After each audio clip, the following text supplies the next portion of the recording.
Good morning दोस्तों। आज मैं आपके सामने फिर एक बार एक बहुत खूबसूरत कहानी लेकर आया हूं और यकीन कीजिए इस कहानी का जो मैसेज है वो हम सब की जिंदगी के लिए एक पॉजिटिव सोच लेकर आएगा। इस कहानी की शुरुआत एक छोटे से शहर के रेलवे स्टेशन से होती है। एक रेलवे स्टेशन है जहां पर कुछ स्टूडेंट्स हैं जो ट्रेन का इंतजार कर कर खड़े हैं। जैसे ही ट्रेन आती है ये सारे स्टूडेंट जो है वो एक ट्रेन के डिब्बे में चढ़ते हैं और उस डिब्बे में वो देखते हैं कि सामने की सीट पर एक फैमिली बैठा हुआ है। फैमिली में 3 लोग हैं। जो हस्बैंड वाइफ है वो करीबन 50-55 साल की उम्र के हैं और उनका एक बेटा है जो बिल्कुल कॉलेज के जो स्टूडेंट है उन्हीं का हम उम्र है। मान लेते हैं 18-20 साल का ये लड़का है। अब जैसे जैसे ट्रेन आगे चलती है और खिड़की में जो जो कुछ बाहर से दिखता है उसको देखकर ये जो लड़का है वो बिल्कुल छोटे बच्चे जैसा बिहेव करता है।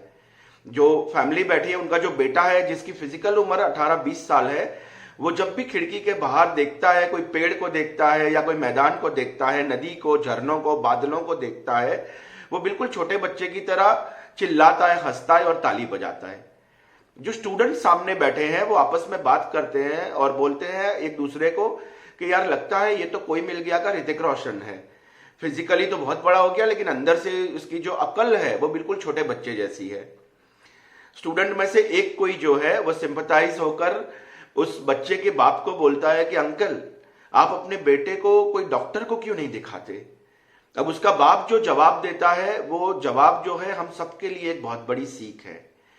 उस बच्चे का बाप बोलता है कि मेरे बच्चों, अभी अभी मैं अपने बेटे को हॉस्पिटल से लेकर ही आ रहा हूं।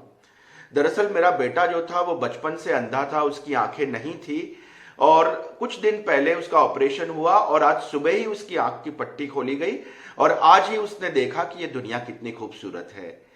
और यही एक वजह है कि ये खिड़की में से जब ये सारे नज़ारे देख रहा है, जब बादलों को देख रहा है, जब पेड़ों को देख रहा है, जब नदियों को, पानी को देख रहा है, जब लोगों को, जब शहरों को देख रहा है, तो ये उसकी जिंदगी का पहला नज़ारा है जो जिसने पैदा होने के बाद देखा है। और एक यही वजह है कि ये इतना खुश हो रहा है, ताली बजा रहा है, हंस रहा है।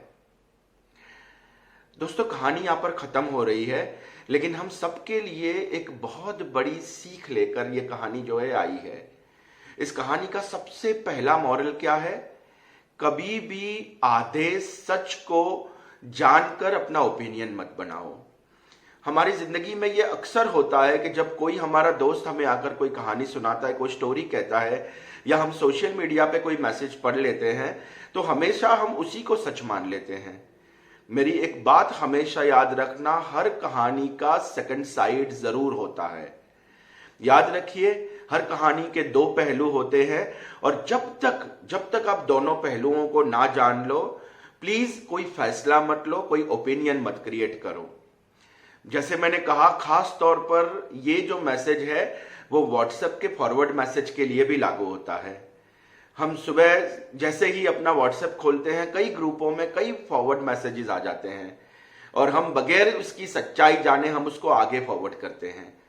अगर कोई मैसेज ऐसा है जो अगर झूठ है और आप उसके सेकंड साइड को नहीं जानते और आप उसको फॉरवर्ड कर रहे हो तो याद रखिए आप भी उस झूठ को फैलाने के लिए उतने ही जिम्मेदार हो जितना जिम्मेदार उस मैसेज को लिखने वाला है।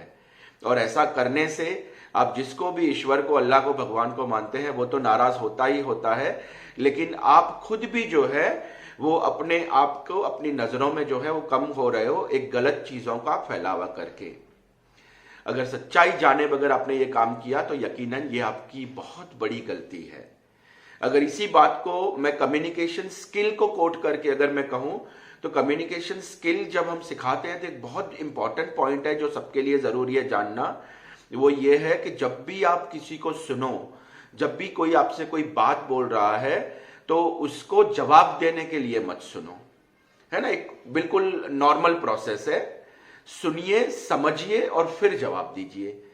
100 में से 90 लोग जो है ये समझिए वाला जो ऑप्शन है उसको साइड पे कर देते हैं और सुनते हैं और फौरन रिएक्ट करते हैं।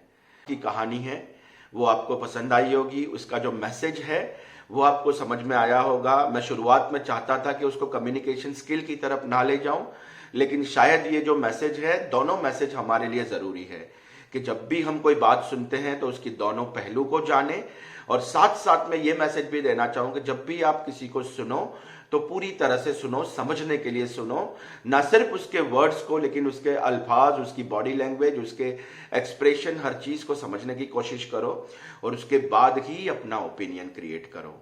एक छोटे से हिंदी की एक मशहूर शायरी के साथ ये वीडियो ख़त्म करूँगा। वो बोलते रहें हम सुनते रहे, वो बोलते रहें हम सुनते रहे, जवाब आंखों में था वो जुबान में ढूंढते रहे। बहुत बहुत शुक्रिया।